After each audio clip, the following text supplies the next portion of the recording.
Okay, now we're going to learn how to play Welcome to. Welcome to is kind of like a roll and write game, except instead of having dice, we have these cards that represent kind of the randomization that everybody will use. So everybody is going to use these exact same numbers to build a suburb of houses. This takes place in the 1950s during the baby boom. It's all kind of flavor for the game. But in the game, as you can see, we're going to be building different rows of houses and placing numbers in them. The numbers have to go from uh, least to most on any given street without repeating any numbers, with the exception of some certain powers, such as you see here, it's the 6B and the 6. So each round, each player is going to take one of the three available options, write that number down onto their city in some way, and optionally use the power. Though most of the time, you definitely will want to use the power if it's available to you. So the numbers that are available in this deck, and as you can see, we're going to be flipping them over round to round to get a different set of numbers. Again, to reiterate, one player may take the 6 and this power during a given round and do a 6 and put a fence someplace right there. And another player may decide to use the 11 and cross off a landscaping thing there. Each round, everybody gets to make their own choice, but you have to take the number and optionally the power that's directly beneath it. Each round, you have to take a number if you can, but again, everybody can choose to do something slightly different. So the numbers that are available range from 1 to 15. There are the least amounts of 1s and 2s and 14s and 15s. There are 3 a kind of that. For 3 and 13, there's 4 of a kind, and kind of as you get towards the center, 8 is the most plentiful with 9 copies of that. So 8 is the number that you'll see the most likely. Take note, there are 10 houses in this row, 11 in this row, and 12 in here. So hypothetically, from this row, you can have 3 numbers missing. So always kind of try to aim to have 8s somewhere about the center of your street if possible.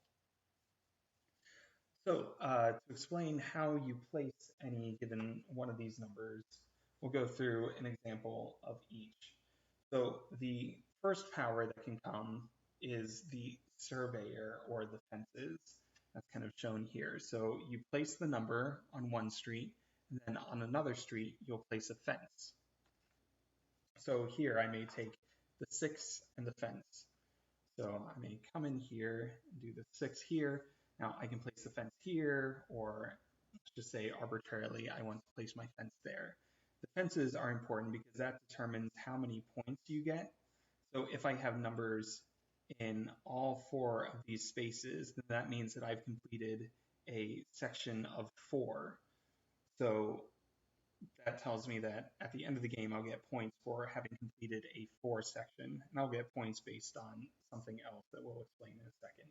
So again, for that turn, I took the 6 and the surveyor or the fence, the white power there. So after that's done and everybody's taken whichever card they want, we'll flip to the next one. So the next power to cover is the purple one, and that is the real estate agent. So again, you'll place the number, and then you'll also increase the value of a certain number of lots as long as they're all filled in. So here I have a 14 and a purple power. So I may come in here and say, 14 is kind of towards the end. I'll put it down here. And since it looks like I'm going for 4s at this point, I'm going to say for my 4s, I don't want them to be worth the top value that's here, which is 4. I'm going to cross that off. And now any 4s that I have that have all 4 numbers in them will be worth 5 points apiece. And I may continue throughout the game and scratch off all of them so that they're worth 8 points apiece. any of these things that you see, there's kind of landscaping up here, pools, these numbers, the negative points that you get for the business. You always get the points based on the least one that's shown. So a lot of these things get scratched off. We'll show that in a second here, but basically here for the 3, you see you can have 3, 4, 5, or if you scratch off all of them, 6 points. So as you scratch them off, you'll get the next available point value for that. So after the real estate agent, we have the biz area. And something of note, you'll see in the corner here what the backside of this card is. So you know next round it's going to be an orange, a purple, and a green. So you can keep an eye on that along with the numbers. So here on this 8, there's a business attached to that. So what that says is I can write an 8 anywhere I want. I'll just arbitrarily place it there. Now, next to any other number that is not separated by a fence, so let's say I have a 10 in here, I can write the same number next to it and put a B with it. So I may do something like 6B. That's the only time that you can repeat the same number in a given row. Now, an exception to this is you cannot place it with a fence dividing. It's almost as if they're kind of a duplex placed together. So you can't have a fence between separating the houses. Now the B can go on either side. So I could place it there, or I could place it here. Now, anytime you use this power, and again, it's optional, I could just take this 8 and not use the biz power. But anytime you use the biz power, you have to scratch off one of these, and these will be negative points at the end of the game. So the first one is just negative 1 point. Then if you use it a second time, it's going to be negative 3 at the end of the game. So again, if you choose to use the biz, it doesn't need to be on the same street. It can be on either side of an existing number as long as there is not a fence in between it. So I could not do 6B there because there's a fence.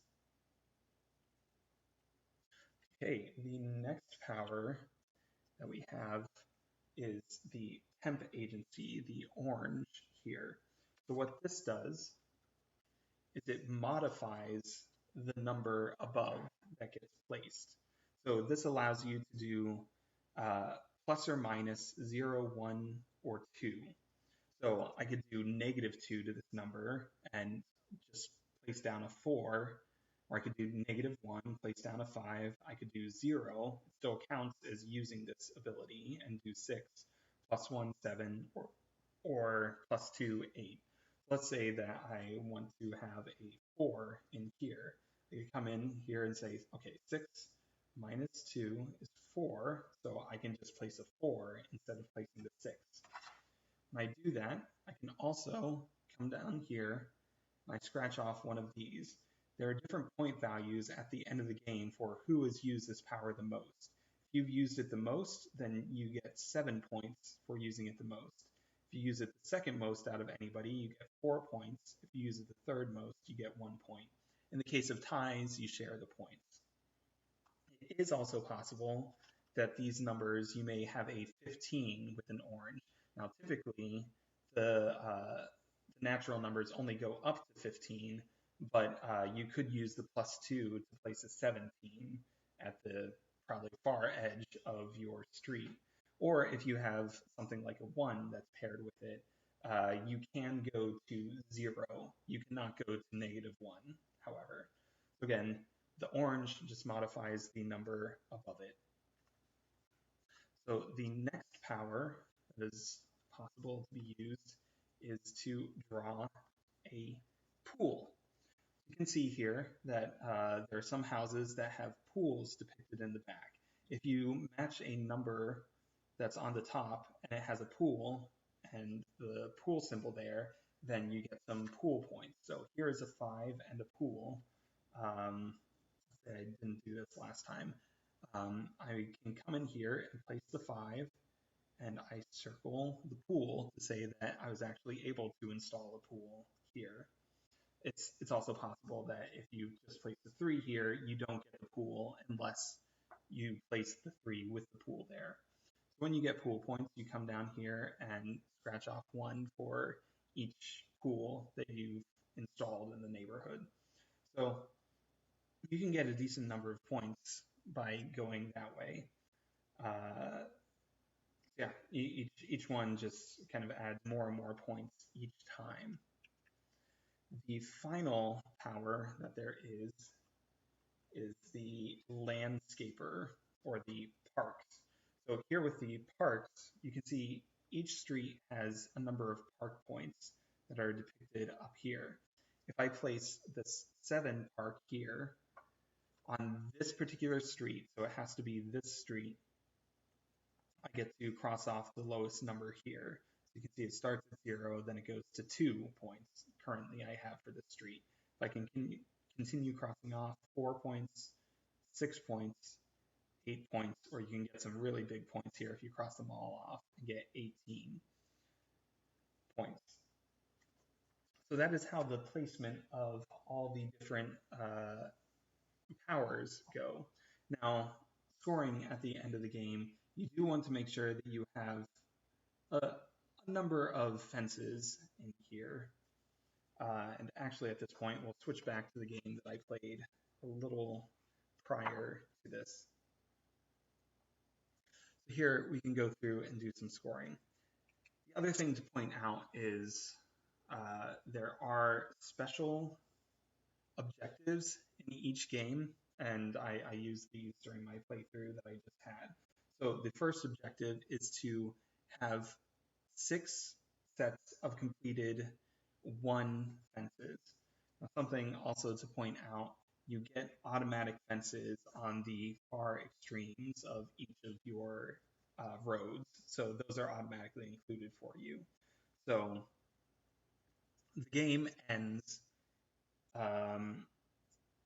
if somebody gets all 3 of these, if somebody completely fills up their streets, or if somebody is unable to play 3 different times, like a number may come up. So, for example, let's say I got just a case of bad luck. If there was a 8, a 9, and a 12 that came up, I can't place any of those numbers anymore in this neighborhood. So if that were to happen, I would have to come down here to this section and say, I goofed up, I can't place any of the numbers. Again, if you can place at least one of the numbers, then you have to do that. And again, the lower powers are always optional. If somebody messes up 3 times and can't place it, then the game immediately ends for everybody. Similarly, if anybody completes all 3 of the objectives, then the game immediately ends. So this particular one had 6 1 value lots. So you can see I have 1, 2, 3, 4, 5, 6 here. So the first person who does it gets 8 points. Once the first person does it, everybody else can still do it, but you only get 4 points going forward with that. Since I was only playing by myself, I got the max points each time, so 8 points for that. This one in particular says on 2 of the different roads, you need to have all the pools filled in. So here on my first road, I have all 3 pools, and here on this, I also have all 3 pools, so I was able to get 7 points for that, as well as filling in a number of the pools. And this third objective is to have a home set that has 3 in it, and a home set that has 4 in it. And those are the ones that I happen to count for that. So that gave me 7 points. So here, tallying this up, I got 8, 15, 22 points for this. Looking through here, I didn't do a whole lot with the parks and the landscaping. I crossed off 1 here, so this top one is worth 2. I crossed off 2 here, so that's worth 4 and 4. So 2, 4, and 4 is 10. So kind of running total, I have 32. I did manage to get a number of pools in here. So 1, 2, 3, 4, 5, 6. You can either cross them off as you go, or this one is easy enough to go back at the end and redo it all. So having crossed off 6 of these, looking at the next value, that is 21 there. So I am now up to 53, I think. I only use the construction once in the game. I'm technically the highest for this, so that is 7 points for this. As we're playing with everybody, it will depend on who got the highest. I wouldn't expect that one would be the highest in the case of that, but we'll go ahead and count it anyway. So 60 points there. Now this, you can see that using the real estate power, I managed to up the value of the number one to be worth 3 points. Any completed threes are worth 5, and any completed fours here are worth 8. Now, looking at this, what it means to be completed is you have a segment that far apart, whatever these numbers are, and every house is filled in it. So even though this is a 5 segment, because this is empty, I don't get any points for this. Similarly here, that one's empty, so I don't get any points, but everywhere else I do have points. So I'll go through and tally. So looking at ones, I have this one, 2, 3, 4, 5, 6. So I have 6 of those times 3 is 18. Here, I don't think I have any 2s.